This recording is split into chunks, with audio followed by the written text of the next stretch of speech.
സ്വപ്നഭൂമിയിൽ നിന്ന് പുറത്തുപോയി നാട്ടിലെ കോളേജിൽ 2 വർഷം പഠിച്ച ഒരേ ഒരു പെൺകുട്ടിയാ ഈ സുമംഗലി. ഗ്രാമത്തിന്റെ ഓമനയായിരുന്നു അവൾ. ഗ്രാമത്തിലാകെ അവൾ നിറഞ്ഞു നിന്നു. എല്ലാ വീടും അവളുടെ വീടായിരുന്നു. എല്ലാവരും അവളുടെ പ്രിയപ്പെട്ടവരായിരുന്നു. ആയിടയ്ക്കാണ് പത്രപ്രവർത്തനമൊന്നും പടം പിടുത്തമെന്നൊക്കെ പറഞ്ഞ് സ്വപ്നഭൂമിയെക്കുറിച്ച് ലേഖനം എഴുതാൻ ഒരാൾ ഇവിടെ എത്തിയത്. ഒരു അച്യുതൻ കുട്ടി. നാട്ടുകൂട്ടം അയാൾക്ക് എല്ലാ ഒത്താശകളും ചെയ്തു കൊടുത്തു. അയാൾക്ക് വഴികാട്ടിയായും സഹായിയായും വിട്ടുകൊടുത്തത് പാവം സുമംഗലിയായിരുന്നു. അയാൾക്ക് വേണ്ട വിവരങ്ങളൊക്കെ പറഞ്ഞുകൊടുത്ത് പടങ്ങൾ എടുത്തും എടുപ്പിച്ചും അവർ രണ്ടുപേരും ഈ കണ്ട കാടും മേടും ഒക്കെ കയറിയിറങ്ങി നടന്നു. ഒടുവിൽ പത്രത്തിൽ അടിച്ചു വന്നത് അത്രയും സ്വപ്നഭൂമിക്കാരുടെ രീതികളെ കളിയാക്കിയും പരിഹസിച്ചും കൊണ്ടുള്ള ലേഖനങ്ങളായിരുന്നു. നാട്ടുകൂട്ടം അയാൾക്ക് വിലക്ക് കൽപ്പിച്ചു. ആരും അയാളെ കണ്ടുപോകരുതെന്ന ശാസനയും. സത്യത്തിൽ അയാളൊരു കാപട്യക്കാരനായിരുന്നു. അയാൾക്ക് വേണ്ടിയിരുന്നത് സ്വപ്നഭൂമിയിൽ അറുതിയില്ലാത്ത മരുന്നുകളുടെ രഹസ്യ വിവരങ്ങളായിരുന്നു. സുമംഗലിയെ മോഹിപ്പിച്ച് മരുന്നുകളുടെ കലവർ രഹസ്യങ്ങളെല്ലാം കവർന്നെടുക്കാൻ പാതിരാവിന്റെ മറവിൽ അയാൾ ദിവസവും സ്വപ്നഭൂമിയിലേക്ക് വന്നുകൊണ്ടേയിരുന്നു. സ്വപ്നഭൂമിയിലെ പെണ്ണ് സ്വപ്നഭൂമിയിലെ ആണിന് മാത്രമുള്ളതാ. മറ്റ് ദേശക്കാരുമായി ഒരു ബന്ധവും പാടില്ല. ഒരിക്കൽ പഞ്ചഭൂത ബലി നടക്കുന്നൊരു വൈശാഖ രാത്രിയിൽ ധ്യാനപുരയുടെ മറവിൽ രഹസ്യമായി സന്ധിച്ച സുമംഗലിയെയും അച്യുതൻകുട്ടിയെയും നാട്ടുകാർ പിടികൂടി. അയാൾ എങ്ങനെയോ രക്ഷപ്പെട്ടു. സുമംഗലിക്ക് ഭ്രഷ്ടുമായി.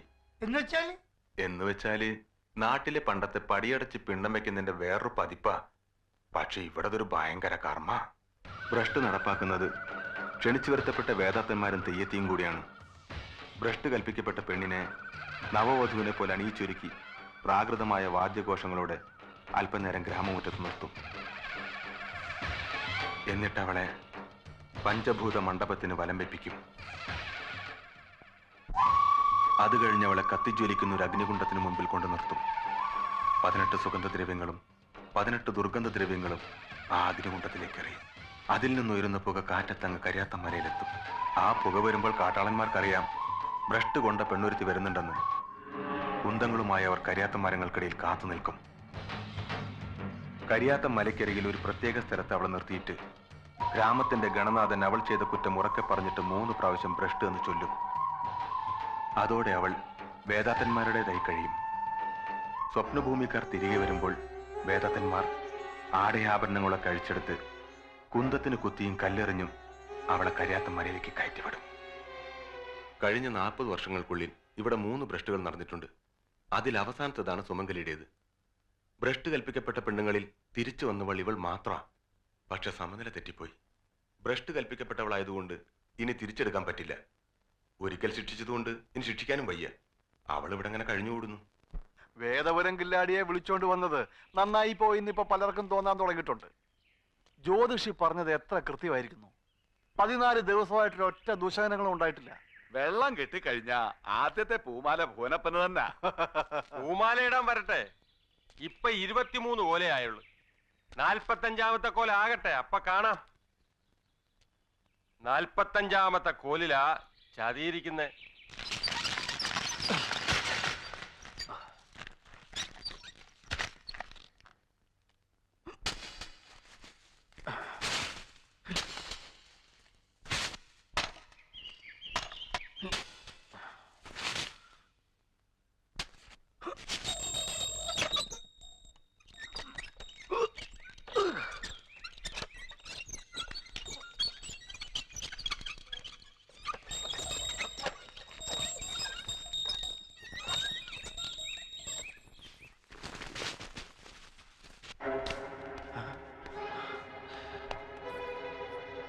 എന്റെ ഈശ്വര,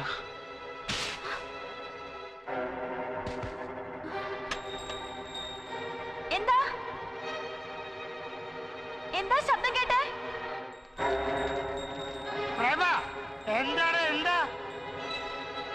ആ തൊട്ടിയം താഴേക്കിട്ടെ.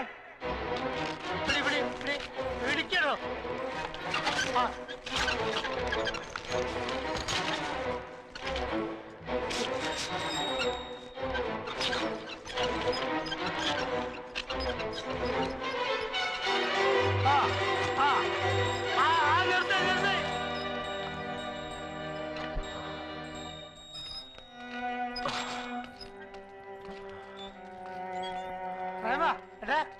എന്താടാ എന്ത് പറ്റിയടാ?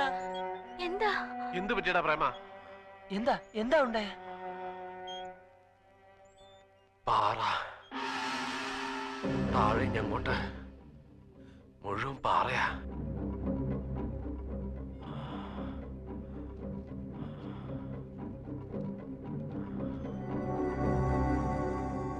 എന്താ എന്ത് പറ്റി? പാറ. പാറയോ?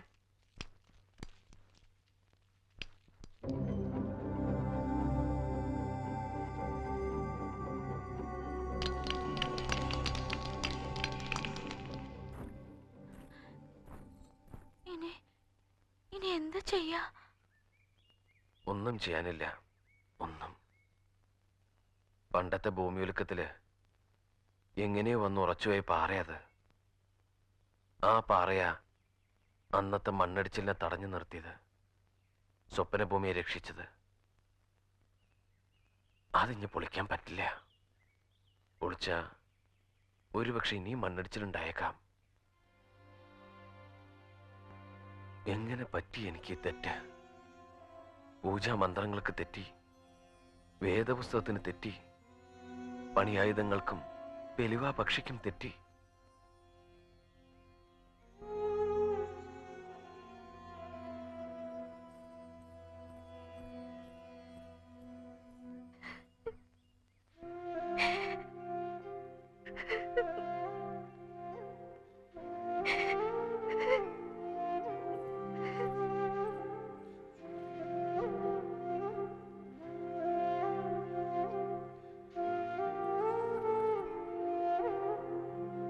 ഈ മേസ്ത്രിയുടെ കാലും കൈയും തല്ലി ഓടിച്ച കിണറ്റിനകത്തിട്ട് മൂടുക വേണ്ടത്.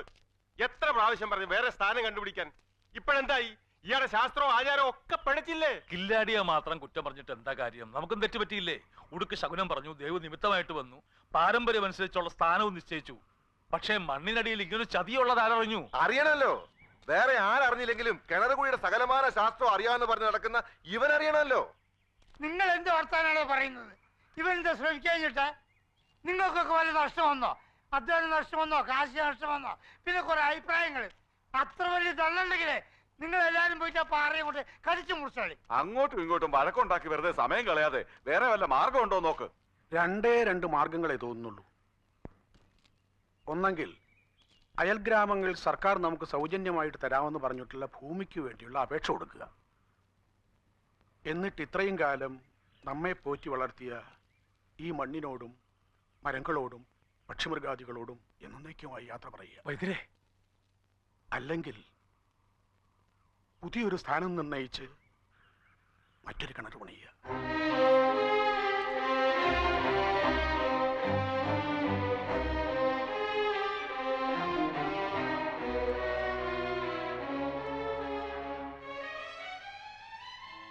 ഒന്നും ആവശ്യപ്പെടാനുള്ള അവകാശം ഞങ്ങൾക്കില്ലെന്നറിയാം. എങ്കിലും ചിലതൊക്കെ പറയണമെന്നുണ്ട്. പുറമേ ഉള്ളവർക്ക് നരകമായി തോന്നാമെങ്കിലും ഞങ്ങൾക്കിത് സ്വർഗമാണ്, ഞങ്ങളുടെ സ്വർഗം.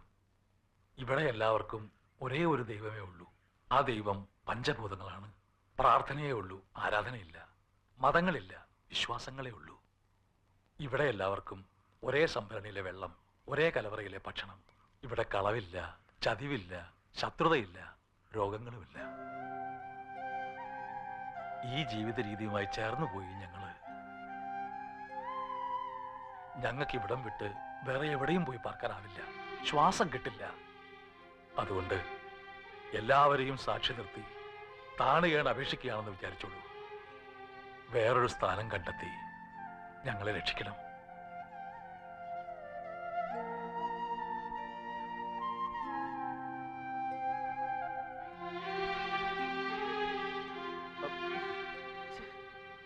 വേറൊരു സ്ഥാനം ഞാൻ നോക്കില്ല.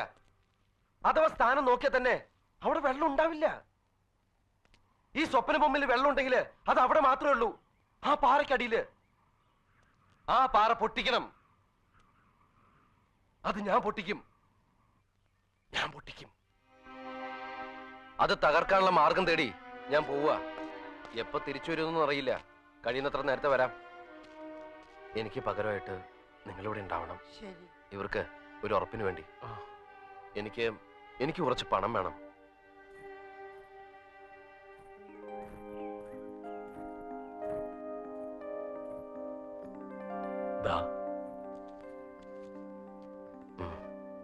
പോയിട്ട് വരാം.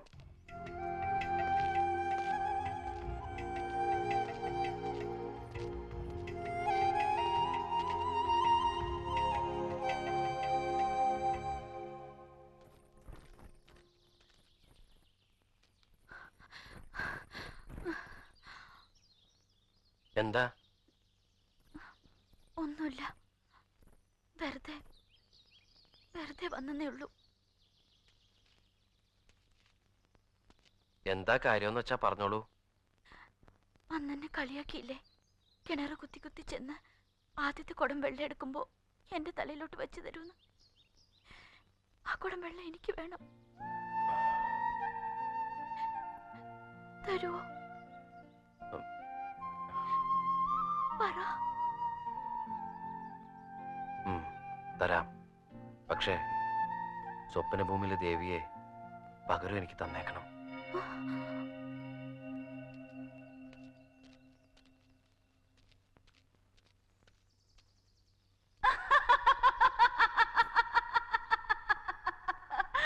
ആ ദേവി നീയാ, അടുത്ത സുമംഗലിയും നീയാ.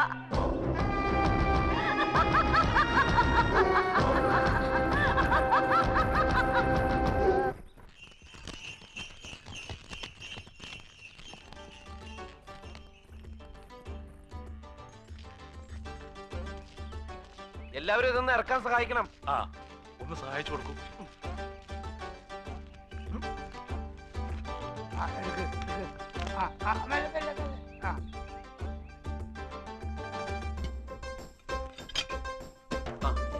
കുറച്ച് രൂപ കൂടി വേണം. വണ്ടിക്കന്നെ കൊടുത്താൽ മതി. ആരവിടെ? ഒന്ന് മാറി മാറി മാറിന്നെ. വാസുണ്ണ, എന്തത്? പന്ത്. പന്ത്? ഇത് ബോംബാ. എന്താ പറയുമ്പോ ഇതൊക്കെ? ഇത് വെടിമരുന്ന്, കരിമരുന്ന്, പെട്രോള്. അയ്യോ, പൂർവിക തൊഴിലിലും വേദപുസ്തകത്തിലൊന്നും പറഞ്ഞിട്ടില്ലാത്ത ഇതൊക്കെ. വേദപുരം കില്ലാടിമാർക്ക് അറിയാത്ത ശാസ്ത്രത്തിന്റെ അതിരുകടക്കല് അല്ലെങ്കിൽ നേട്ടം. ഇനി ഇതേ ഉള്ളൊരു മാർഗം.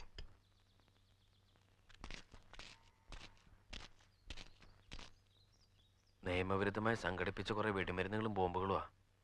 അത് എത്ര അളവിൽ പൊട്ടുന്നോ, എങ്ങനെ പൊട്ടുന്നോ, എന്ത് സംഭവിക്കുന്നോ എനിക്കൊരു നിശ്ചയമില്ല. അന്ധമായിട്ട് അങ്ങോട്ട് ചെയ്യാ.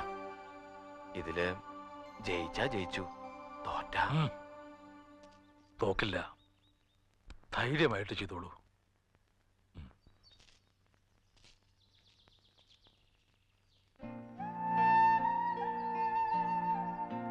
സ്വപ്നഭൂമിയിലെ ദേവിയുടെ അനുഗ്രഹം ഉണ്ടോ എനിക്ക്? എന്റെ ജോലി എന്താ പറ. പറഞ്ഞല്ലോ, അനുഗ്രഹിച്ചാ മതി.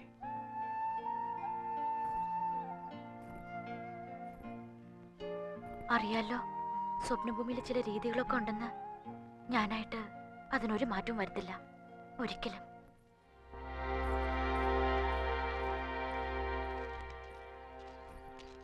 എന്താ പ്രേമ അവളെന്തോ ഗൗരവത്തിൽ പറഞ്ഞിട്ട് പോയത്? പാറ പൊട്ടിക്കുന്ന പണി അപകടമായതുകൊണ്ട് ദേവേന ഇനി പണിക്ക് വരുന്നില്ലാന്ന്. പോകാൻ പറയണേ. അവളില്ലെങ്കിലേ നിനക്ക് ഞാനുണ്ട്. ഞാൻ വാടാ.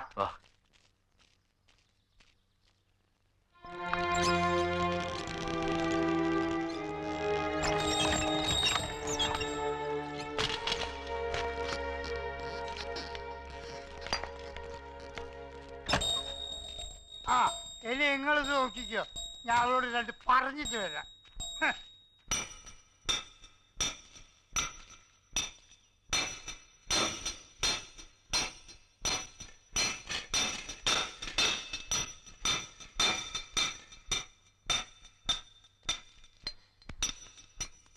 നീ ഇവിടെ നിൽക്ക്, ഞാൻ ഇപ്പൊ വരാം. അത് വേണ്ടായിരുന്നു, അത് വേണ്ടായിരുന്നു. എന്ത്? അവനോട് അങ്ങനെ പറയണ്ടായിരുന്നു. എങ്ങനെ? എനിക്കവനെ നന്നായിട്ട് അറിയാം. അവൻ ഒരുപാട് മോഹിച്ചു പോയി. ഒരുപാട് എന്ന് പറഞ്ഞാൽ ഒരുപാട് മോഹിച്ചു പോയി. ഊണിലും ഉറക്കത്തിലൊക്കെ ഈ ഒരൊറ്റ ചിന്തയുള്ളൂ. വസുണ്ണൻ എന്തിനെ കുറിച്ചാ പറയുന്നത്? കിണറ് പണി, കിണറ് പണിയണം, വെള്ളം കെട്ടണം, വെള്ളം കെട്ടണം, കിണറ് പണിയണം. ശോ, ഈ ഒരൊറ്റ ചിന്തയേ ഉള്ളൂ.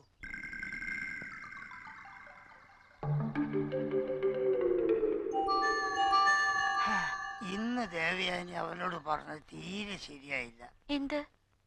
പാറവണി അപകടം പിടിച്ചതാണ്, അതുകൊണ്ട് പണിക്ക് വരില്ല എന്ന് അവന്റെ മുഖത്ത് നോക്കി പറഞ്ഞില്ലേ, അത് ശരിയായില്ല. ഈ സമയത്ത് ദേവയാനി പണിക്ക് വരില്ല എന്ന് പറഞ്ഞ് പിരിഞ്ഞാൽ പിരിയോ?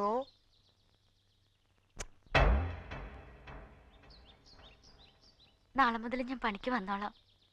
Okay, thank you very much.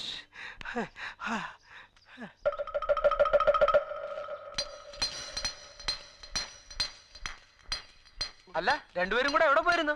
കക്കൂസില്. രണ്ടുപേരും കൂടിയോ? എടാ, കൊച്ചു പിള്ളേർ ആവശ്യമുള്ള കാര്യത്തിൽ ഇടപെട്ടാ മതി, വേറൊന്നും അന്വേഷിക്കണ്ട. അതെ, വാസുണ്ണൻ എവിടെ പോയെന്ന് നീ ചോദിക്കാൻ നിൽക്കണ്ട. ചോദിക്കേണ്ട സമയമാകുമ്പോ ഞങ്ങൾ ചോദിച്ചോളാം. അല്ല, കഴിഞ്ഞു കയറിയില്ലേ?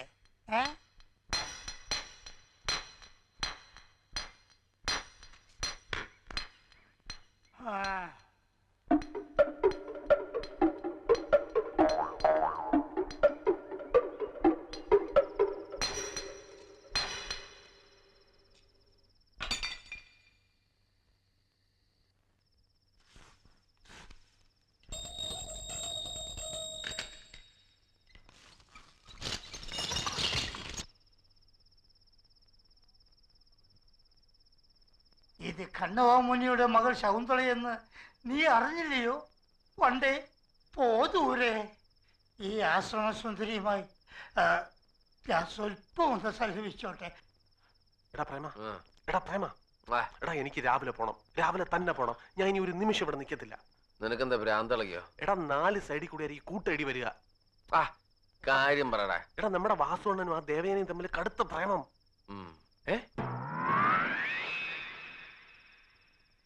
ഇന്ന് എന്തായിരുന്നു രണ്ടും കൂടെ മരത്തിനടിയിൽ, ആരും കാണാതെ? ചുമ്മാ നീ അതൊക്കെ പറയാതെ. ഇല്ലടാ, എന്റെ അമ്മയാണ് സത്യം. ഭയങ്കര കുഴപ്പം പിടിച്ച പ്രേമം. വാസുണ്ണൻ അവളെ മുത്തുന്നത് കാണാതിരിക്കാൻ വേണ്ടി ഞാൻ എന്റെ മുഖം തിരിച്ചു കളഞ്ഞു. നിനക്ക് വെറുതെ തോന്നിയതായിരിക്കും. വെറുതെ. ഏതായാലും ആടി വരുന്നതിന് മുമ്പ് നമുക്ക് ഇവിടെ നിന്ന് കടക്കണം. വാസുണ്ണൻ വയസ്സനല്ലേ? എടാ, അതുകൊണ്ടെന്താ, ഇപ്പോഴത്തെ പെണ്ണുങ്ങളുടെ ഒരു ഫാഷൻ അതൊക്കെ. ഈശ്വരാ, ഞാനും കാമുകൻ, നീയും. ഓരോ നിമിഷവും നിന്നെ കാത്തിരിക്കുന്ന എന്റെ അരിയിലേക്ക് നീ വരില്ലേ? ആര്യപുത്രി, എന്റെ മനസ്സിനെ മയക്കിയ നീ എന്നാലും എവിടെയായി? അവള് എവിടെ?